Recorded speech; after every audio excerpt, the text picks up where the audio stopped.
aqui para a gente poder meditar. Vamos todos juntos? Palavra de Deus, Atos 16, 29 a 34. Então o carcereiro pediu tochas, correu para dentro e tremendo caiu aos pés de Paulo e Silas.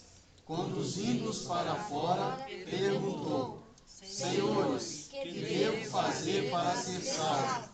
Paulo e Silas responderam: crê no Senhor Jesus e serás salvos, como também todos os da tua casa. Então Paulo e Silas anunciaram a palavra do Senhor ao carcereiro e a todos da sua casa. Na mesma hora da noite, o carcereiro levou-os consigo para lavar as feridas causadas pelos açoites. E imediatamente foi batizado, junto com todos os seus familiares. Depois fez Paulo e Silas subirem até sua casa, preparou-lhes o jantar, e com toda a casa fizeram festa, porque passaram a crer em Deus. Palavra do Senhor. Graças a Deus. Então, o nosso tema aí é pai e mãe, primeiros e autênticos transmissores da fé. Primeiramente, eu queria que vocês colocassem a mão no coração, porque as palavras que nós vamos falar aqui foi preparada com muita oração. E nós sabemos que nós não estamos aqui para agradar homens, e sim a Deus. Muitas coisas que a gente fala, com certeza vai de encontro ao nosso coração, até mesmo o nosso procedimento. E nós achamos que as pessoas que estão falando porque conhecem a nossa vida. Não. É Deus que quer corrigir a humanidade, é Deus que quer devolver aquilo que o diabo tem roubado dos seus filhos. Então coloque a mão no seu coração e já vai falando com o Senhor para que você abra o coração para Ele falar com você. Então, repita comigo: Senhor Jesus. Senhor Jesus. Eu abro o meu coração. Eu abro o meu coração. O meu coração de pai. O meu coração de O pai. meu coração de mãe. O meu coração de O mãe. meu coração de filho. O meu coração de filho. O meu coração de família. O meu coração de família. Para ouvir Para ouvir o que tu tens a me dizer. o que tu tens a me dizer. Para ouvir Para ouvir e testemunhar. e testemunhar. Fazer um caminho de volta. Fazer um caminho de volta. O que tu tens para a minha família. O que tu tens para a minha Para a família. minha casa. Para a minha casa. Amém. Amém. Então, irmãos, nós vimos aí, nessa leitura, Paulo e Silas foram presos. Por que eles foram jogados na prisão? Paulo e Silas estavam na cidade testemunhando o nome de Jesus. E aí uma mulher com espírito de pitão começou a elogiá-los. Elogiar Paulo e Silas. E naquele elogio, Paulo, a palavra vai dizer que Paulo enfadou-se, ele ficou nervoso, chateado com aquele elogio. E aí Paulo vira para aquela mulher e fala: em nome de Jesus Cristo eu te ordeno, porque o espírito de pitão é um espírito de adivinhação que fazia com que alguns recebiam dinheiro, né, explorando aquela mulher. E aí Paulo dá uma ordem em nome de Jesus e aquele espírito vai embora. E depois que aquele espírito vai embora, aquela mulher não consegue mais adivinhar mais nada. E aí o que acontece? Como eram, né, vamos dizer assim, um povo que tinha um poder aquisitivo grande e dominava a comunidade, jogaram os dois na prisão. E aí foi aonde eles foram presos. Mas mesmo dentro da prisão, vocês acham que eles fizeram o quê? Começaram a reclamar? Não. Eles começaram a louvar a Deus por ter sido preso por causa do Evangelho, por causa da Boa Nova. E naquele louvor eles começaram a cantar. E o lugar começou a estremecer. Nisso que o lugar começa a estremecer, o cárcere cai. Tudo aquilo que os prendiam caiu por terra. Houve um grande temor. E Júlio, que é o carcereiro, pegou e estava já com a faca para se matar, porque ele sabia que ele ia morrer. Porque ele era o general que estava cuidando dos prisioneiros. Mas aí Paulo vira para ele e fala: não precisa tirar-lhe a sua vida, estamos todos aqui. E aí Júlio se ajoelha diante dele e fala: o que preciso fazer para ser salvo? Paulo disse: crê no Senhor Jesus e será salvo tu e a tua família. E aí o que esse carcereiro faz? Leva eles para casa. E ali Paulo começa a ensinar toda a sua família. Começa a ensinar sua esposa, seus filhos, justamente o que é ser pai e ser mãe, o que é ser um autêntico transmissor da fé, educador da fé.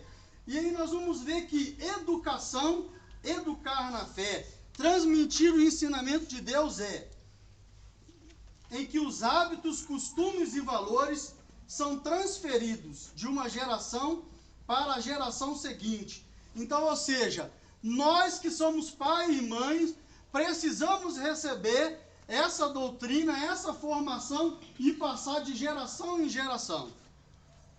A educação vai se desenvolvendo através de situações presenciadas e experiências vividas por cada indivíduo ao longo da vida. João Paulo II disse que o ato de educar é o prolongamento do ato de gerar. Gerar significa dar início a uma posterior geração através do inteiro processo educativo. Alguns pensadores deram algumas respostas sobre o que é educar. Michelangelo viu um bloco de pedra e disse: aí dentro tem um anjo, vou colocá-lo para fora. E aí, depois dele ter feito a escultura, pegou a pedra, Michelangelo, que era um escultor, depois que ele pegou a pedra, fez toda aquela escultura de anjo, alguns perguntou para ele: mas como que você tirou esse anjo daí? Michelangelo responde: o anjo estava aí, apenas tirei os excessos. Então, ou seja, todos nós temos algo bom dentro de nós. Mas você sabe o que acontece com muitos pais e mães hoje? Eles têm medo dos filhos. O pai e mãe, ele recebeu uma autoridade tão grande, mas tão grande, que nenhum filho se levanta contra o pai, porque Deus os dá autoridade. Irmãos, eu fui criado com meu avô e com minha avó. Meu pai morreu, eu tinha 1 ano e 6 meses quando meu pai faleceu. Eu não conheci meu pai. Minha mãe nos deixou quando era pequena e foi viver a vida dela. Meu avô que nos criou, meu avô é evangélico, né? E ele vive essa palavra de Deus. Então, o que acontece? O meu tio, ele tinha 40 anos e eu tinha um outro tio que tinha 45 anos. E uma vez eu presenciei uma coisa que eu nunca esquecerei na minha vida. O meu tio chegou em casa gritando, fazendo algazarra. Meu avô estava deitado dormindo. E eu estava sentado vendo televisão, eu e meu irmão. Nisso meu avô se levanta, chega até o meu tio, olha no olho dele assim, meu tio muito maior do que ele, forte. E meu avô fala para ele assim, ó: cala a boca agora. Você está pensando que você é quem aqui dentro? Quem manda aqui sou eu. Eu ainda não morri. Cala a boca e senta. Agora você vai escutar. E se você levantar mais uma vez, eu vou pegar a correia e vou te dar umas correadas. E meu avô foi lá dentro e pegou a correia mesmo. E eu fiquei de boca aberta, tamanha autoridade daquele homem. E meu avô, ele é baixinho. Meu avô, ele é baixinho. Mas vocês tinham que ver a autoridade daquele homem. Naquele momento, meu tio calou a boca e sentou. E escutou tudo que meu avô tinha para dizer. Hoje, o que acontece muitas vezes é isso. Os filhos que estão mandando nos pais. Os pais já não têm mais autoridade. Se quer um celular novo, de última geração, não, porque vai ter que comprar, não quer saber se o pai faz hora extra, não quer saber a humilhação que o pai passa para dar um celular de última geração, não quer saber o que a mãe está passando no trabalho, né? E a mãe lá engolindo muita coisa no trabalho, engolindo humilhação, o pai engolindo humilhação para dar um tênis novo. Por quê? Porque acha que isso é amar. Acha que isso é amor. Amor não é dar tudo para os filhos o que eles querem, nem na hora que eles querem. Amor é educar, é ensinar na doutrina da igreja. Isso sim é amar, porque são valores que nunca mais na sua vida o seu filho vai esquecer. São valores que nunca mais na vida eles vão deixar para trás. Agora o tênis acaba, o celular novo acaba, o carro novo, isso acaba. E o desrespeito com o pai também acaba. Porque eles não respeitam mais. E é isso que a gente vê, a gente está vivendo isso aí, ó. Eu já vi filho, eu já vi jovem mandando o pai tomar naquele lugar. Eu já vi jovem aqui em Dores de Campos bater na cara do pai. Coisa que eu fiquei indignado de ver. Coisa que na minha casa nunca fizemos isso. Nunca fizemos isso. Porque, igual eu falei com vocês, lá em casa meu avô tem autoridade. E hoje Deus dá essa autoridade. Mas todos nós temos algo bom. Mas nós precisamos reconhecer o nosso lugar. Você que é pai, você que é mãe, você precisa colocar o filho no seu devido lugar de filho. O filho precisa reconhecer quem realmente são os pais. Quem são os pais? Quem é que manda? Por mais que os pais, muitos filhos acham que porque o pai não tem estudo, né, acha que o pai é um ignorante. É ou não é verdade? Quantos filhos acham que os pais é ignorante? Mas a autoridade não depende da educação que ele recebeu, vamos dizer assim, em classe escolar, em graduação. A autoridade que Deus dá para o pai, seja ele que completou a faculdade, seja ele que tem um pouco estudo. Essa autoridade vem de Deus, pelo sacramento do matrimônio.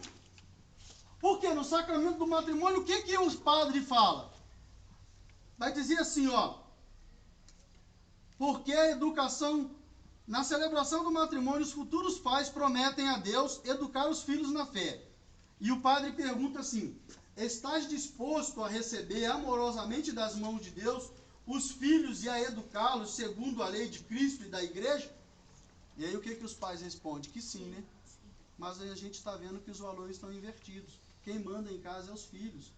Filho que chega gritando, chega na frente da televisão, e às vezes o pai está vendo uma coisa, a mãe está vendo, eles vão lá e desliga e quer ver naquela hora, naquele momento. Não faz isso não. Não faz isso com a criança não, porque coitado, vai aguar. Que aguar o quê, irmãos? Eu tive uma situação financeira muito baixa. Graças a Deus, meu avô era vendedor ambulante. Trabalhava na rua, visitando favela para poder vender. Graças a Deus, nunca faltou o pão nosso de cada dia. Graças a Deus, nunca tive tênis bom, nem roupa boa, nem bicicleta. Eu fui ter minha primeira bicicleta com 18 anos de idade, porque eu comprei. Graças a Deus, eu comecei a trabalhar com 6 anos de idade, e isso me gerou dignidade, isso gerou respeito. Eu nunca levantei a voz para minha mãe, nunca levantei a voz para meus avós, nunca levantei a voz para o meu padrasto, nunca, quando eles falavam, eu sentava e calava. Por quê? Porque foi valor que eu aprendi. Meu avô nunca pôde dar pra gente aquilo que a gente queria ter, mas meu avô deu pra gente aquilo que a gente precisava ter, que é a educação, respeitar o outro. Saber respeitar o outro nunca. Se chegava lá em casa com um lápis que seja, meu avô queria saber de onde foi esse lápis, quem que te emprestou, quem que te deu. E se eu chegasse e falasse, não, meu vovô, foi o Wander que me emprestou o lápis, ele ia lá na casa do Wander saber se realmente o Wander tinha me emprestado o lápis. E se o Wander não tivesse me emprestado, eu tomava uma coça. Nós tomávamos uma coça. Então hoje a gente está vendo aí que os valores estão mudando, mas nós precisamos retornar esses valores. Nós precisamos fazer a diferença. Nós precisamos mostrar para os filhos quem realmente tem autoridade dentro de casa. E são os pais. E aí, irmãos, Coelho Neto vai dizer assim, ó, educar é colaborar com Deus. E é na educação dos filhos que se revelam as virtudes dos pais.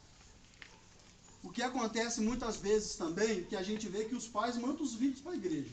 Vai para a igreja, vai para a missa. Mas os pais não vão. Quer que os filhos sejam uma coisa que eles não são. Não adianta, os filhos vão ser reflexo dos pais. Os filhos vão ser reflexo dos pais. Eles pedem os filhos para ir para a igreja, mas eles não vão. Pedem os filhos para ir para a catequese, mas eles não vão. Não participaram da catequese, não participaram da crisma. E ao contrário, muitos ainda falam assim, igreja é coisa de velho. Quem já escutou isso? Eu já escutei. Beatos. Quem dera se a gente chegasse a ser um beato. Quem dera se nós chegássemos mesmo a esse grau de ser um beato. Ser um beato é próximo a um santo. É quase um santo. Quem dera de nós. Mas os pais querem que os filhos façam aquilo que eles não querem fazer. Como que o filho vai amar a igreja se eles escutam o pai falar mal da igreja? O pai fala mal da pastoral, o pai fala mal do movimento, o pai fala mal de onde ele pertence, fala mal do padre, fala mal do papa, e é católico. Como que o filho vai querer aderir à fé católica se ele vê o pai falar mal? Se ele vê o filho falar mal? Nunca! Nunca! Ele vai falar, meu pai está falando mal, eu vou lá fazer o quê? Tem como a gente ir num lugar que os nossos pais mesmo estão falando mal? Não tem como, é. Quantos pais aí, ó, por que muitos filhos hoje também caem no alcoolismo? Eu falo porque eu já ouvi dizer. Uma mãe, uma vez, atrás de mim, disse, é porque eu estava numa festa com os amigos, e eu estava com o meu filho, ele estava aguando, eu fui lá, molhei a chupeta na cerveja e botei na boca dele. Amanhã você vai visitar a fazendinha de alcoolismo porque o filho virou alcoólatra. Os pais pedem filhos para acender o cigarro para eles. Ah, meu filho, pega um cigarro para o papai, pega um cigarro para a mamãe. Aí o filho vai lá, pega o cigarro, dá duas tragadas, mal engasga, nem sabe. A mãe está lá no outro lado, o pai está lá do outro lado. Amanhã ou depois, vira aí um fumante. O fumo traz um câncer, traz outras coisas, né, um enfisema pulmonar, e ainda vira para Deus depois e fala, isso é vontade de Deus. Vontade de Deus, pelo amor de Deus, gente. A palavra de Deus em Jeremias 29:15, ela vai dizer que o projeto que ele tem para nós é um projeto de felicidade, não de calamidade. O sofrimento para nós cristãos é para gerar em nós uma fé, uma esperança. É para gerar em nós um caminho de santidade. Mas agora há sofrimentos que não vêm de Deus, vêm de nós mesmos, seres humanos. Nós mesmos é que buscamos certos sofrimentos. Eu falo para vocês por experiência própria. Há pouco tempo foi diagnosticado na minha vida diabetes e pressão alta. Minha família toda tem pressão alta. Minha avó faleceu de diabetes. Mas essa diabetes, ela veio até mim por falta de respeito com o meu próprio corpo, com o meu próprio eu. Meu avô, minha avó, muitos falavam comigo do excesso da bebida com açúcar. E eu tomava café melado. Suco era melado. Se tinha açúcar, eu colocava mais. E eles vinham me alertando. Os mais velhos vinham, Flávio, cuidado com a sua saúde. Hoje está aí, sintoma de diabetes. Aí eu vou culpar Deus por isso?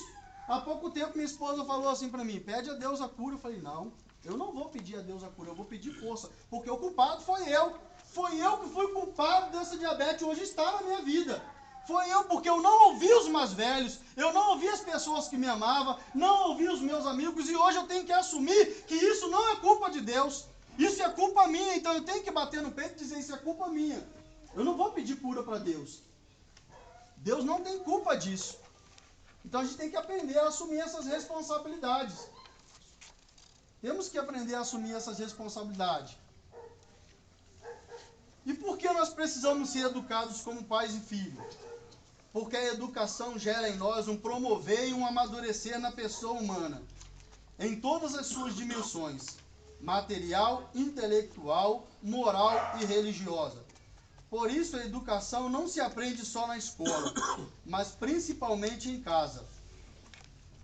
A gente muitas vezes manda filho para as escolas achando que a escola vai educar nossos filhos. A educação vem de dentro de casa. E o que acontece muitas vezes na escola? Às vezes o filho vai lá, apronta na escola, os pais passam a mão na cabeça dos filhos na frente do professor. Caixinho do professor. Entendeu? Como que nós queremos que esse filho seja uma pessoa responsável, se nós mesmos estamos concordando diante do educador que está errado? Se o educador está errado, ele tem uma diretora. Se a diretora não dá conta, ela tem uma superior acima dela. Concorda comigo? Então nós temos que recorrer a essas pessoas que estão acima de nós. Mas agora, quem está acima do filho são os pais. E se os pais não os corrigem, meu irmão, o mundo corrige. E o mundo corrige, vai corrigir da forma deles. E aí depois vai ficar difícil. O mundo vai corrigir. E vocês sabem quais os meios que o mundo usa para corrigir, né? Eles não são como nós pais somos. Eles não vão sentar com os seus filhos, eles não vão dar um castigo, porque a palavra de Deus em Eclesiástico 30, ela vai dizer, castiga o teu filho, para que amanhã ele não se levante contra você como um cavalo indômito. Você sabe o que é isso? Porque se você não castigar, não pôr limite, amanhã ele levanta contra você como um cavalo indomável. Não tem como você domá-lo mais. Porque quando ele era pequeno, você não o educou. Depois de grande, não tem como educar mais. Aí fica difícil. E aí as suas fraquezas, né? Você já está mais idoso, menos força, e o seu filho já está no auge da juventude. E aí, como é que você vai segurar? Não tem autoridade, como pai, como mãe. Aí fica difícil. Então a gente precisa rever, porque aqui o tema está falando para nós, que nós somos os primeiros e autênticos transmissores da fé. Qual a fé que nós estamos transmitindo para os nossos filhos? Qual a fé? Eu não estou falando aqui que qualquer situação que fale do seu filho, você tem que pegar e bater nele. Não, você tem que sentar e averiguar a verdade. Você tem que ensinar o seu filho a dizer a verdade, mesmo que doa. Mesmo que doa, porque um filho e uma filha que falam a verdade, pais que falam a verdade, eles não conseguem mentir. Conseguem? Não conseguem. Eles não conseguem mentir para os seus pais e nem os pais para os filhos. Nem os pais para os filhos. Porque há uma educação, há um momento, há uma oração muito forte ali nesse lar. Há um momento muito grande na unção de Deus. E aí nós vamos começando a descobrir os valores. André Carnegie vai dizer que muitos são instruídos, mas poucos são educados. Uma pessoa educada na fé aprende a usá-la de forma a conseguir tudo o que deseja sem violar os direitos dos outros. Nós estamos vendo isso acontecer? Quantas vezes você já percebeu, já viu uma situação que as pessoas estão querendo se promover às custas do outro? Estão querendo crescer às custas do outro. Às vezes a gente acha que uma pessoa que chegou a uma faculdade de direito, hoje é um advogado, e uma pessoa que tem a 4ª série, às vezes você olha para aquela pessoa de 4ª série e tem muito mais educação do que aquele que se formou em direito. Muito mais educação. Às vezes aquele que formou em direito está passando tanta gente para trás e aquele que tem a 4ª série nunca passou ninguém, nem fintou nem mesmo R$1. Nem R$1. Eu estou mentindo? Então, o grau de escolaridade não significa ser educado. E a gente está vendo aí que essa educação, a sabedoria tem pouco. Por quê? Porque a tecnologia tem tomado conta do ser humano. A tecnologia é boa, é ótima. É ótima no mundo atual, no século XXI. Ela nos favorece, nos ajuda, mas é ao contrário. Nós estamos deixando a tecnologia tomar conta do nosso espaço familiar. Já não se tem mais diálogo, nós já não rezamos mais, já não tiremos mais o nosso tempo para a oração, coisas que os antigos faziam, como eu falei para vocês, eu lembro do meu avô, e até hoje, o meu avô, no mínimo, ele tira 1h30 para a oração pessoal dele. Ele tem um livrinho lá de estudo, e ele não inicia o dia. Pode estar o que pode acontecer, o que for, gente. Ele tem 1h30 da oração dele. E ele só começa e inicia o dia, eu falo porque eu nasci com ele. Eu levantava 6 horas da manhã e ele já estava de joelho no chão, a minha avó fazendo as coisas, fazendo comida, já adiantando as coisas, e ele já estava de joelho no chão com a palavra de Deus aberta e já orando. E ele tinha uma lista quase que desse tamanho aqui para quem ele orava. Quase que desse tamanho aqui, ó, porque eu via. Eu pegava na escola 7 horas da manhã, quando eu não estudava à tarde, então eu via. Era um homem de muita oração. Um homem de tanta oração. Um outro fato que eu presenciei foi uma vez numa batida de policiais, lá onde eu morava, em Duque de Caxias. Um bandido foi e subiu. O muro do meu avô era mais ou menos aqui assim, ó. O bandido foi e subiu para pular dentro de casa. Meu avô estava acabando de chegar da igreja. Ele pegou e falou: rapaz, desce daí agora. Aí você não entra. O rapaz desceu e foi para outro lado. Mas não entrou lá em casa. Não entrou lá em casa. Então eu vejo, por quê? Porque a nossa igreja, ela dá esse poder para nós. Porque o sacramento é algo sagrado, é um sinal sagrado. E nós, como vamos diante do sacramento e nós afirmamos que sim, nossa mãe, nós temos uma unção sobrenatural para educar os filhos. Os filhos, quando vai lá, que são levados para o batismo, que são levados para a crisma, que é a confirmação do batismo, eles têm uma autoridade de filhos fora do comum. Então imagina a família unida, pais e filhos. O que nós vamos transformar essa dor de campo, meus amados? Como que nós vamos transformar essa dor de campo? Em algo ruim ou em algo bom? Nós vamos diminuir a violência? Nós vamos diminuir o alcoolismo? Nós vamos diminuir as drogas? Vamos, porque nós vamos assumir o nosso papel na sociedade, como família instituída. Mas nós não queremos saber, a verdade é essa. Enquanto não chega na minha casa, problema do outro. É ou não é assim? Enquanto não chega na minha casa, ó, quem está na droga morre na droga, quem está no álcool morre no álcool. E muitas vezes tem pessoas que passam uma listinha, a gente vai lá e ajuda, mas não se compromete. Não se compromete, eu não tenho nada com isso. Eu ajudei, fiz minha caridade. Nós precisamos ser vigilantes. Nós precisamos ser vigilantes. É claro que nós vamos ajudar aqueles que querem ajuda. É claro que nós vamos ajudar. E aí, para finalizar, eu quero contar uma história para vocês que eu achei muito interessante. Um menino que queria ser uma TV. Na sala de aula da escola municipal de uma cidade paulista, a professora, querendo estimular a imaginação das crianças, propôs uma redação com o seguinte tema: o que você gostaria de ser? A professora passou recolhendo cada uma delas e passou a lê-las, enquanto os alunos estudavam a cartilha.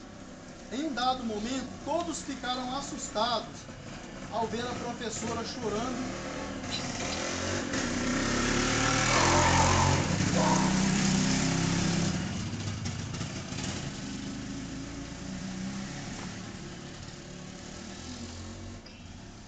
Em um dado momento, todos ficaram assustados ao ver a professora chorando enquanto lia uma das redações.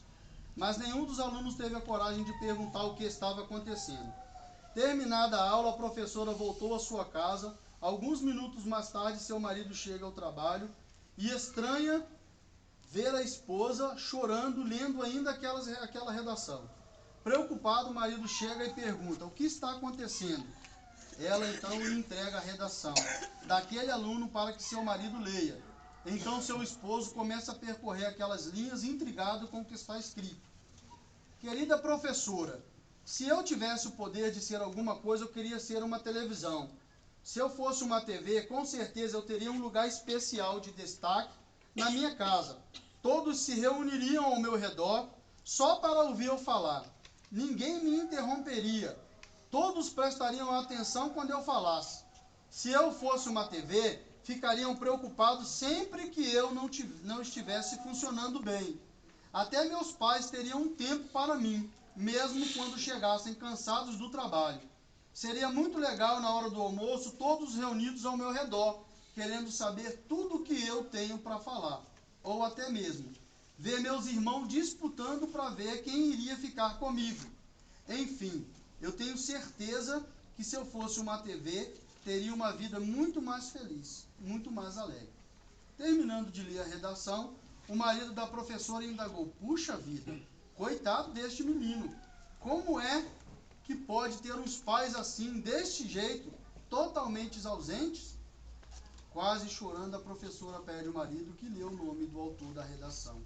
E ao ver o marido que aquela redação fora escrita pelo seu próprio filho, o pai também cai em prantos, amassando contra o peito aquele pedaço de papel.